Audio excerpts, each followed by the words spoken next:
بسم اللہ الرحمن الرحیم۔ وقولوا للناس حسنا، قرآن کریم میں آیت ہیں کہ جب لوگوں سے بات کریں تو صلح جوئی سے کریں۔ جناب اسپیکر صاحب، آپ کا شکریہ، آپ نے مجھے وقت دیا۔ محترم وزیر دفاع کو میں سن رہا تھا، جناب علی، یہ مسئلہ سپریم کورٹ آف پاکستان کے حکم عدولی کا نہیں ہے، بلکہ یہ اس پارلیمان نے یہ سوچنا ہے کہ ہم بحیثیت ایک ادارے اور ایک سپریم ادارے کے عدالتی یا دیگر اداروں کے احکامات پہ عمل درآمد کے حوالے سے کیا رویہ اپناتے ہیں۔ اگر آج اس پارلیمان سے یہ پیغام جاتا ہے کہ پارلیمان نے سپریم کورٹ کے اس حکم کے ساتھ جو عمل ہوا اس کو انڈورسمنٹ دی ہے، تو کیا کسی بھی عدالت، پاکستان کی کسی بھی عدالت میں اگر کوئی حکم جاری ہوتا ہے تو کوئی بھی ادارہ جو ہے ان کے لیے تو یہ نظیر بن جائے گی۔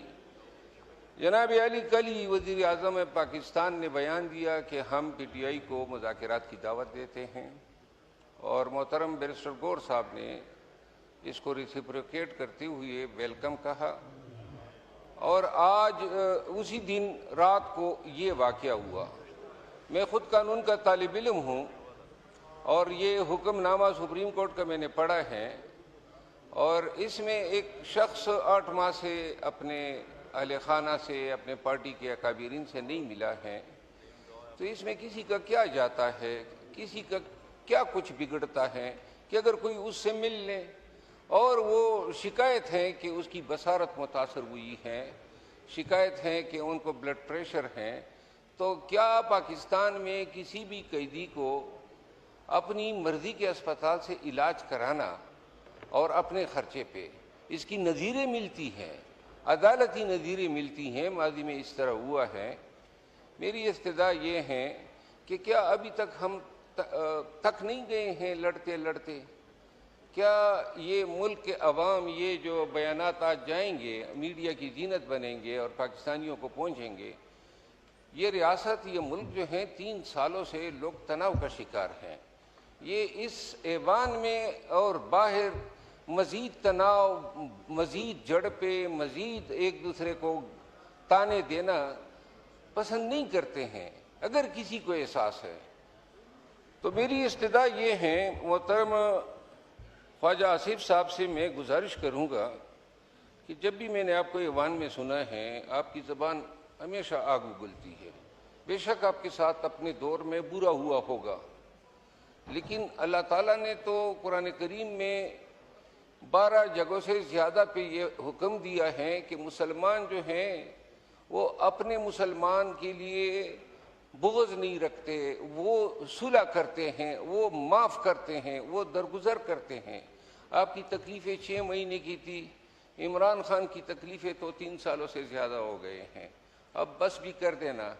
کوئی اگر آپ آج یہ بتا دیتے ہیں اور دکھا دیتے ہیں کہ ہم اتنا ظرف رکھتے ہیں کہ اپنے بدترین دشمن کو بھی جب ہمارے پاس اللہ اکبر، اللہ اکبر۔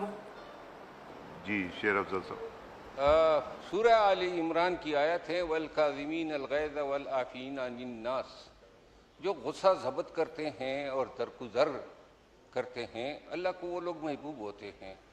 ہم اپنی حیات، اپنی زندگی، اپنے عمل میں ان اعمال کو کیوں نہیں دکھا سکتے ہیں جو قرآن کریم کی ہدایات ہیں، جو حضور کریم کی سنت ہے؟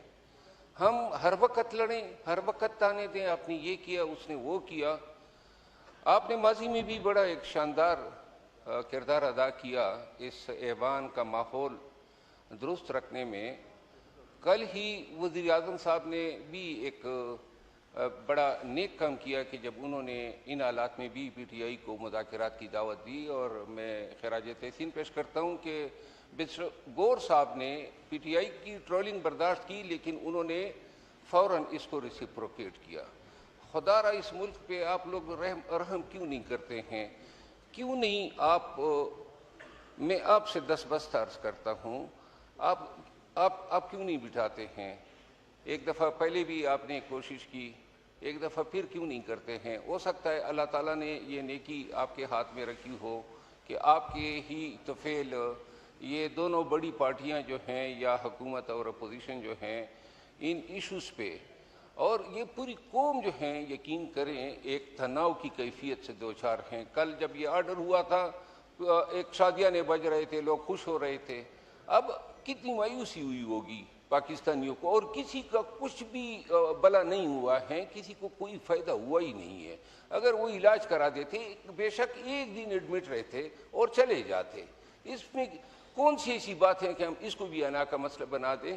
میں آپ سے گزارش کروں گا محترم اسپیکر صاحب کہ اگر آپ یہ دونوں طرفین کو بلا لیں اپنے چیمبر میں، وزیر اعظم صاحب سے بھی رابطہ کر لیں، اور آیا اگر وہ سنجیدگی سے اس تجویز پہ یا جو انہوں نے پیشکش کی ہے اس پہ عمل کرنا چاہتے ہیں، تو اگر آپ اس دور میں اس وقت اس کڑے وقت میں قوم کے کام آ سکے، تاریخ آپ کو ہمیشہ یاد رہے گی۔ بہت شکریہ۔ شکریہ جی، غفور حیدری صاحب۔